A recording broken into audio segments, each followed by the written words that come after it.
બોટાદ ખાતે દિવ્યાંગ ખેલાડીઓ માટે ખેલ મહાકુંભનું આયોજન કરવામાં આવ્યું। બોટાદ રમત-ગમત વિભાગ દ્વારા પાળિયાદ રોડ સ્થિત આસ્થાનું ઘર કેન્દ્ર ખાતે જિલ્લા કક્ષાનો સ્પેશિયલ ખેલ મહાકુંભ યોજાયો। આ સ્પર્ધામાં જિલ્લામાંથી 250 મનોદિવ્યાંગ અને 37 મૂક બધિર ખેલાડીઓ સહિત કુલ 287 ખેલાડીઓએ ઉત્સાહભેર ભાગ લીધો। સરકારના રમત-ગમત વિભાગ હેઠળ બોટાદમાં યોજાયેલા આ ખેલ મહાકુંભમાં બોટાદ જિલ્લાના દિવ્યાંગ ખેલાડીઓએ વિવિધ રમતોમાં પોતાની પ્રતિભા દર્શાવી હતી।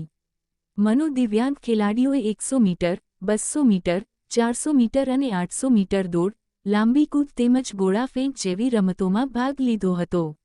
આ વર્ષની વિશેષતા એ રહી કે પ્રથમ વખત સાયકલિંગ સ્પર્ધાનો પણ સમાવેશ કરવામાં આવ્યો છે।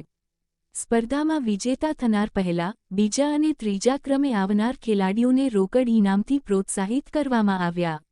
આ કાર્યક્રમનો મુખ્ય હેતુ એ છે કે દિવ્યાંગ અને શ્રવણમંદ ખેલાડીઓને રમત-ગમત ક્ષેત્રે આગળ વધવા માટે પ્રેરણા આપવાનો અને તેમને પોતાની ઓળખ બનાવવામાં મદદરૂપ થવાનો છે।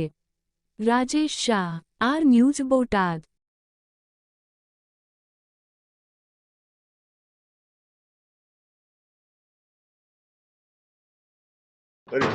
Prakashbhai Bhimani, GND manager, special Olympic Gujarat Botad. બોટાદમાં જે ખેલ મહાકુંભનું આયોજન થયું છે દિવ્યાંગ બાળકો માટે શું વિગત?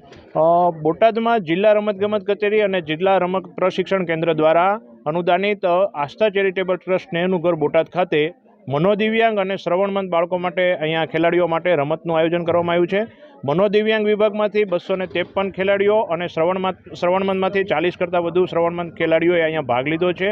આ ખેલાડીઓ 100 મીટર દોડ, 200 મીટર દોડ, 400 મીટર, 800 મીટર દોડની અંદર ભાગ લે છે। સાથે સાથે નાના ખેલાડીઓ માટે 25 મીટર, 50 મીટર દોડ અને વોકનું પણ આયોજન છે।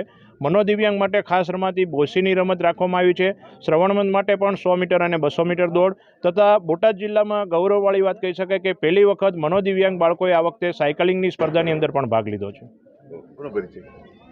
નામ આપનું? મારું નામ લાલજીભાઈ ગોપાલભાઈ કળથિયા। આજે સ્પેશિયલ મહાકુંભનું કંઈક આયોજન થયું છે, શું આખી વિગત શું છે? એમાં બોટાદ જિલ્લા લેવલની આ રમતગમતનો ઉત્સવ છે। ખેલ મહાકુંભ જિલ્લા લેવલનો હોય, એમાં 253 લાભાર્થીઓએ લાભ લીધો છે।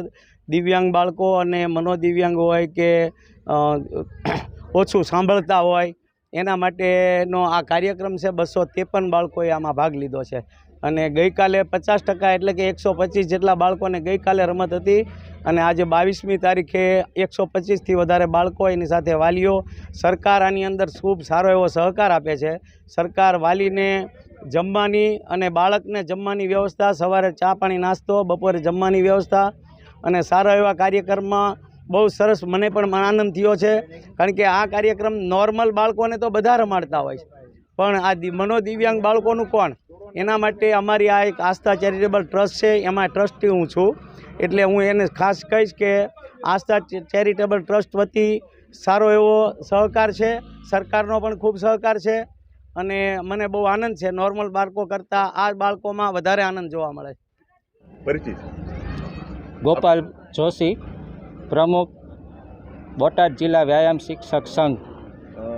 ગોપાલભાઈ, ખાસ કરીને આજે ખેલ મહાકુંભનું આયોજન થયું છે ખાસ કરીને દિવ્યાંગ બાળકો માટે, જે દિવ્યાંગ બાળકો જે વિજેતા થાય છે એના માટે કઈ રીતનું સરકાર દ્વારા આયોજન થયું?